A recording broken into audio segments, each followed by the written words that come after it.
Una sa lahat, para protektahan yung manok. Pangalawa, maprotektahan yung nasa paligid. Ibig sabihin, ano siya, enclosed, sarado. Kasi bawal po pumasok ang ibang ibon, ibang manok, langaw, at kung ano pang pagpasakit o mapagbibigay sakit sa manok. So ang plano mo namin dun sa farm is isang bahay ngayong taon, tapos after 3 to 5 years, pangalawang taon. So ibig sabihin ho nun, yung unang bahay natin, 40,000 to 60,000 chickens or chicken heads, papalaki po doon. Ang sistema po or ang negosyo po na ito ay nagpapalaki lang ng manok. Ang manok po ay manggagaling halimbawa kay San Miguel or ibang integrator or kumpanya, papalakin lang po namin, tapos ibabalik po namin sa kanila para sila po magkakatay at magbibenta. Ang silbi po ng itatayo naming bahay ng ibon o bahay ng manok ay nagpapalaki lang. Doon po sa pagpapalaki na yon, darating po sa amin yung sisiyo, papakainin po namin at sa tamang edad, a number of days, i-harvest po nila. Darating po sila para kunin ulit yung manok. Ganun po siya. Walang itlog o walang natitirang manok dyan kasi pagtapos po lang yung harvest, nililisin po namin ng ilang araw bago dumating yung mga panibagong sisiyo. Ngayon po, bago ako dumating sa pangalawang papaliwanag namin paano yung nangyayari doon, may tanong po ba kayo din sa sistema or kung ano po yung tatay namin? Yes po. Magandang hapon sa inyo lahat. Ano ko nagtatanong ko anong company? Premier Tech po. Premier Tech yung pangalan. Miltech? Premier Tech. Miltech. Kayo ba meron ng operation sa ibang lugar? Wala ko. Okay. Ito Ito lang muna. ng Andal lang ako. Opo. Ito yung una naming poultry. Mga taga Makatad po kami. Sililoan. Tapos dito po yung una naming venture sa business account na poultry. May tanong po ba tayo? Yes po. Sa ating mga municipalities, yung barangay, meron tayong tinatawag na zoning, na may zoning na ordinansa ng barangay na kung saan nakapalooban ang mga bawat i-process doon. Ngayon, yun isa gusto kong malaman.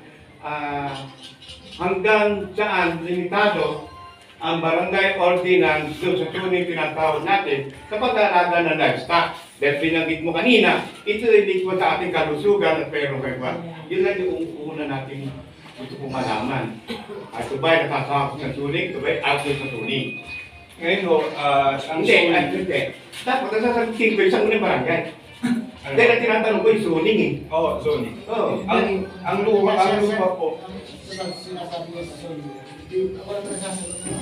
Dito pong Sony ito, hindi talaga mga nagka-ordinansa nito ang bayan. Dito pa po natin sa SB, pero sa bayan. Kaya kumbaga, pagdating sa ganitong ganitong mga negosyo, mga pag-aalaga masisilan, ay siyempre kami ho magbibigay ng objection.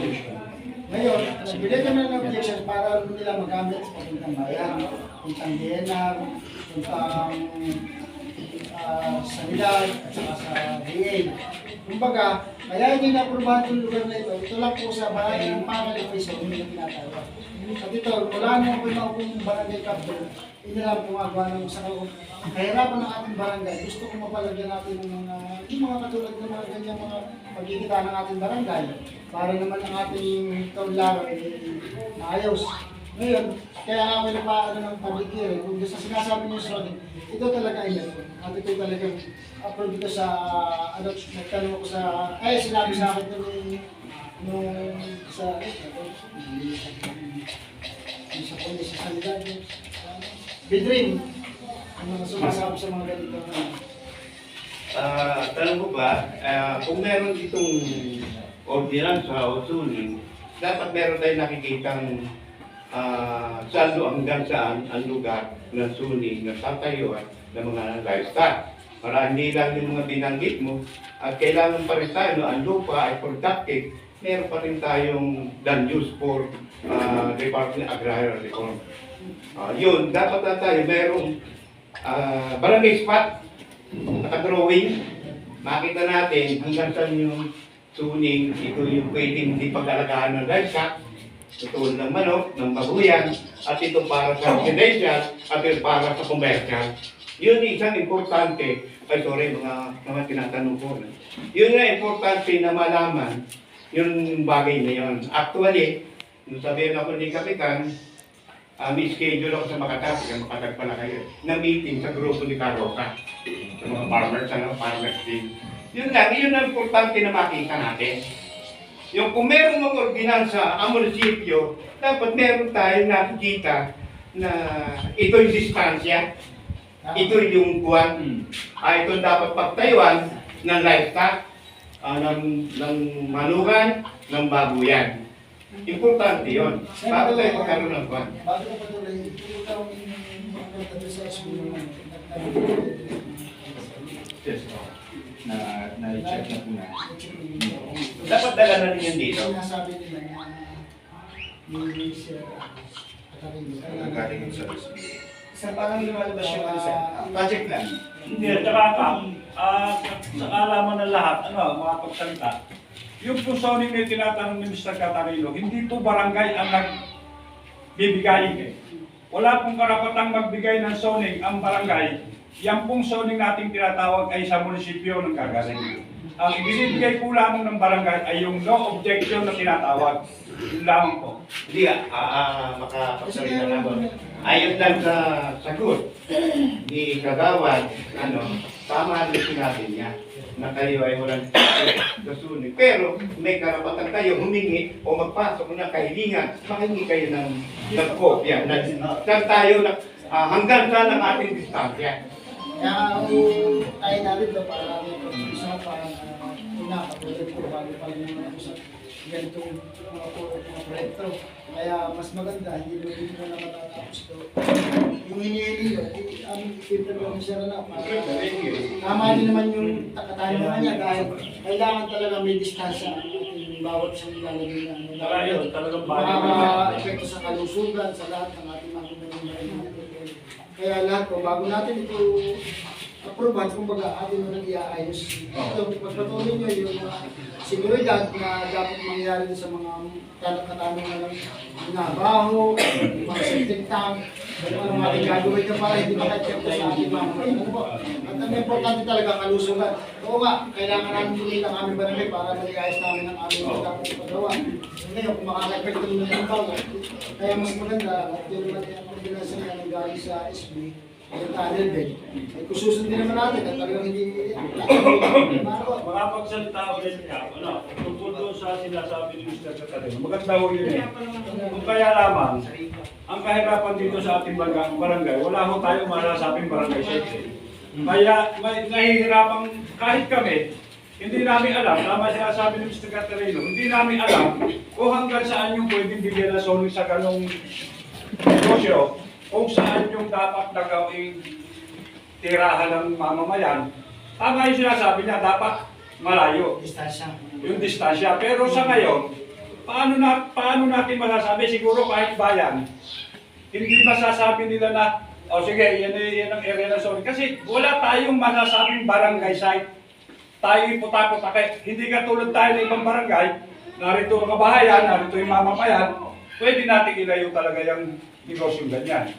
Eh dito sa atin, kung nasa ng lupa mo, doon ang bahay mo. Paano kung yung katulad nga nabili nila, malapit si Mr. Catarino doon, malapit sila kapitan, ay kung sasabihin natin makaka-apekto, unang-una sila ma-apektuhan talaga. Reginald Bagat, parang galang na. Ganito yun, bahagi ng pinag-usapan natin ay part ng economic, ekonomiya ng ating barangay at ating bayan at hanap buhay. At hindi naman ari na wala tayong sektor ng agriculture. Ang agriculture ay sangay ng mga farmers, magsasaka at livestock. Isa kasama yan, at saka aquatic. Ngayon, yung sinasabi ni Kagawad na barangay site ay napakatagal na matikir. Ngayon, hindi na pinag-usapan dito yung barangay site o ito school site. Pero ang bayan ng ang barangay na Matikil ay by clan. Ibig sabihin, isang pamilya na lumalaki. Katulad ng mga Gabriel, dati walang tayo eh.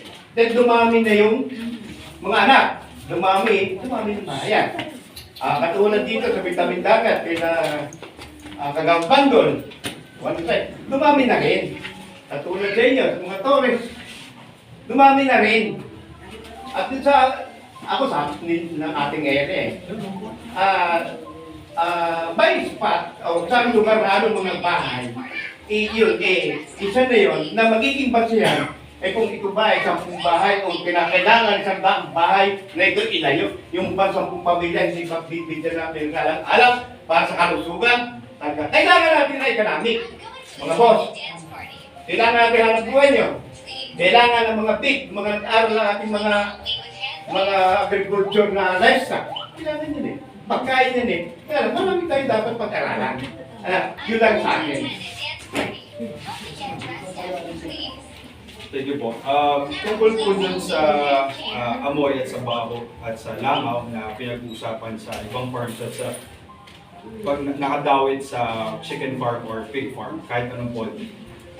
Farm po na ibubuo natin o pinaplano natin po is first aircon which is padded. Ibig sabihin po nun, enclosed siya, temperature control. Ibig sabihin, yung lamig at init ng loob, kinokontrol po namin para dun sa manok. Ibig sabihin, hindi po pwedeng pumasok ang malamig na hangin o mainit na hangin.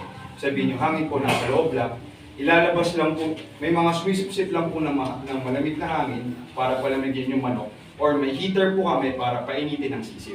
Exhaust. Ano po? Meron din ka exhaust. Ano po? Exhaust, yes, meron po. Kasi po, una sa lahat, pag sisiw, kailangan mainit, so may heater po kami, tapos pag lumalaki, kailangan ng malamig na hangin, sumisip-sip din po kami galing sa labas. Yun po yung temperature control.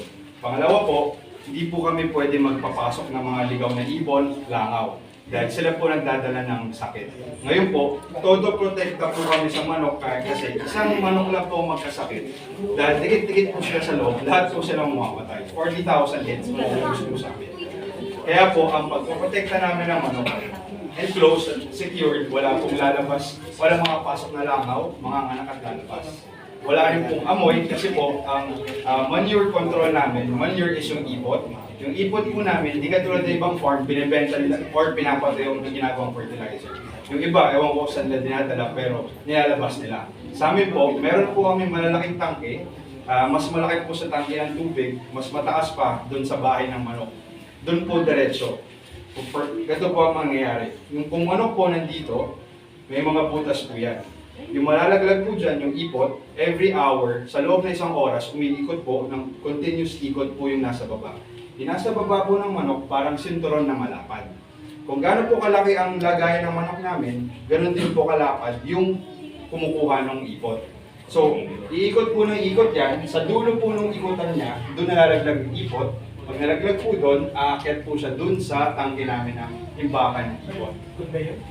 Yes, conveyor po. Yung tangke naman na yun po, enclosed po yun kasi hindi namin pwede hayaan na mabasa yung ipot. Pinapatuyo po yun sa loob ng tangke, yung imbakan. At para po matuyo yun at hindi pasukin ng langaw or maamoy man ng langaw, may chemical po yun na nilalagay doon kasi hindi namin ginagawang fertilizer. Hindi na namin ibabalik sa lupa o kung ano man. Kaya naglalagay kami ng chemical doon sa tangke na yun dahil hindi na po siya gagamitin sa iba pang for disposal na po yun.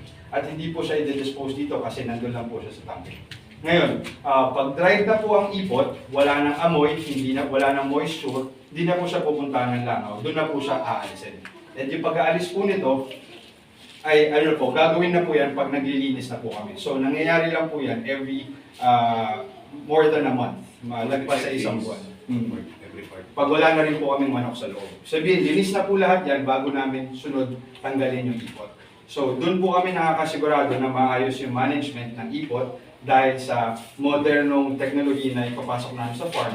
Kasi syempre po, ayaw na rin po namin magpala ng ipot, which is delikado rin sa mga manok kasi papasok yung tao. Hindi po kasi pwedeng pumapasok ang tao dun sa farm, dun sa bahay ng manok. Sa labas lang po yung mga nagtitrim ng halaman, yun lang po umiikot. Pero sa loob po ng bahay ng manok, wala po nakapasok doon kasi ganun po ka-sensitibo ang manok. And biosecurity, kahit po yung mga kotse at truck na papasok doon, ini-sprayan din po kasi ganun po kabilis magkasakit at mamatay ang manok. Yun po yung teknolohiya na dadalhin namin dun sa manukan na magpapatunay na yung pag-aayos at management ng ipot namin ay sigurado kaming hindi katulad ng mga nangangamoy at nakikita natin na pinupuntahan ng mga langaw. Well, pagdating naman po sa langaw, sa Sinaloan po sa Macatan, nakatira po kami palibot ng bukid. Ngayon po, tuwing harvest, sa everyday buhay naman po natin may langaw. Pag nag-harvest ng palay, madaming langaw.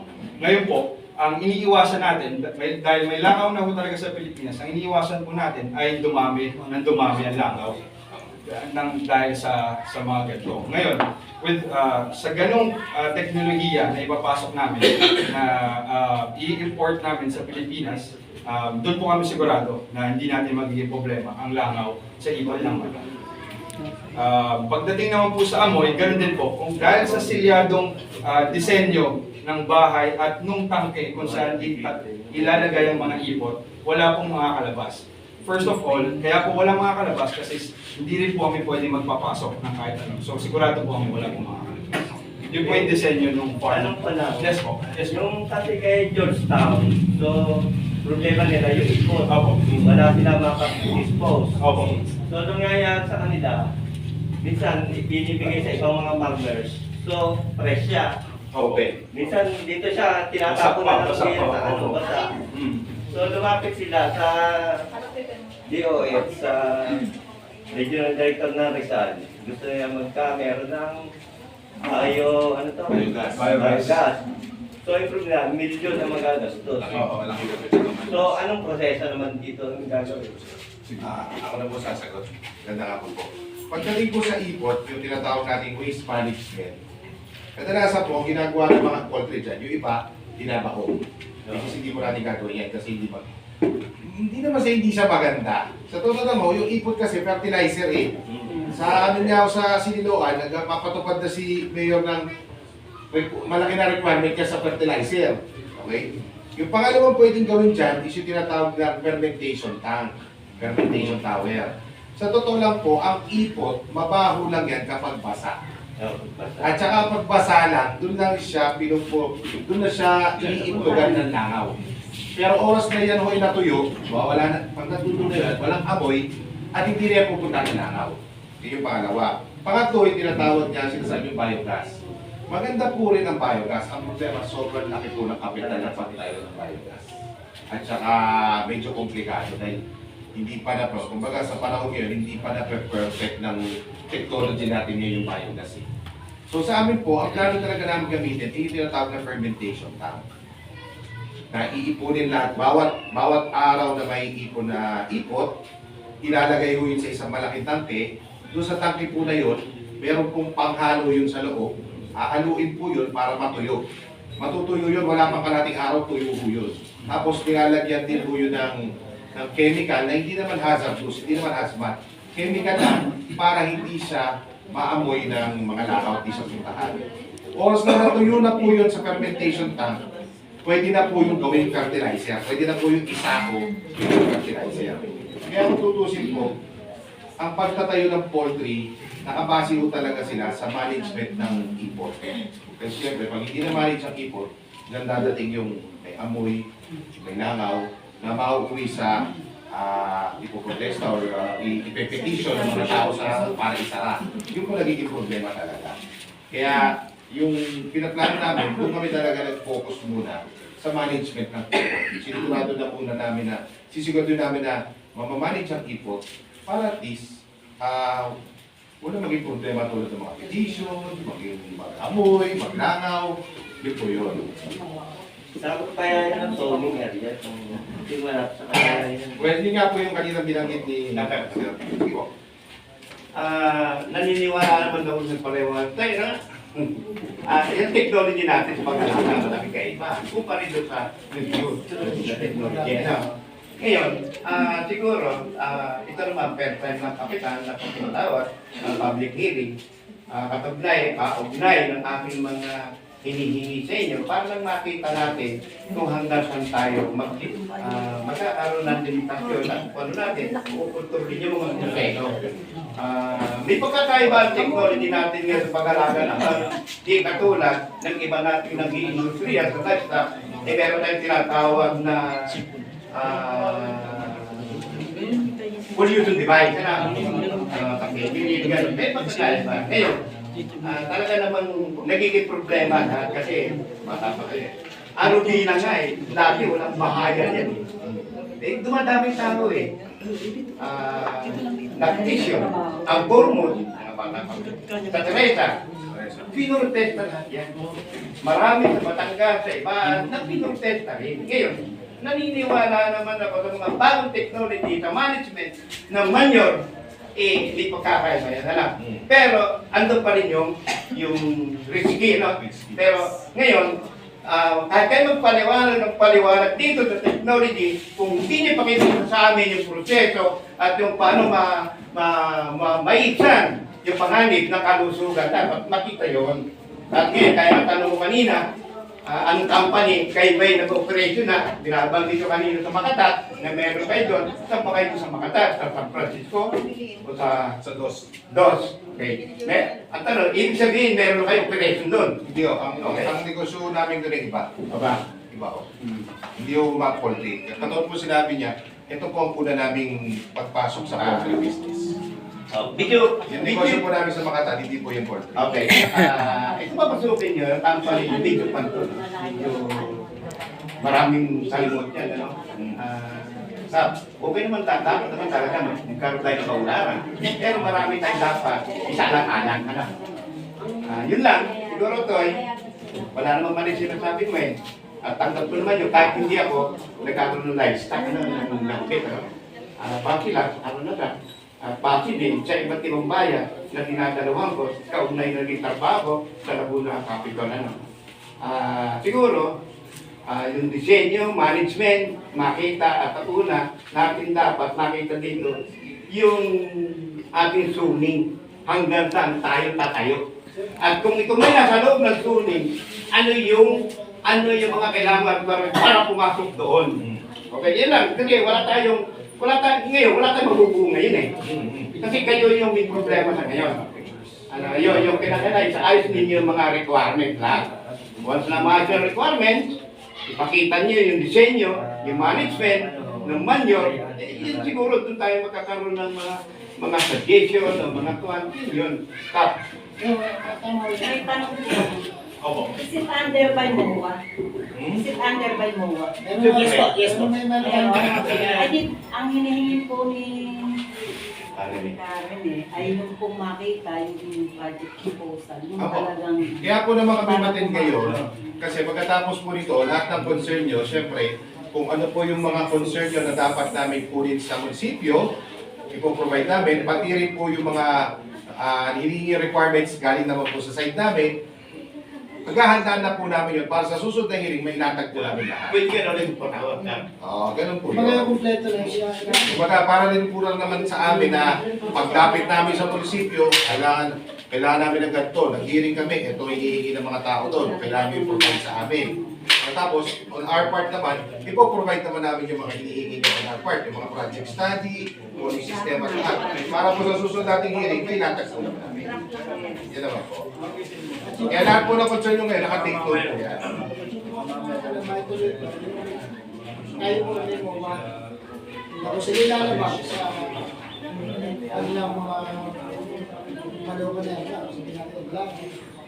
Doon po natin kailangan yung masahin mo lang, natitigil natin kung hindi sila magagawa yun. Kasi nga may MOA.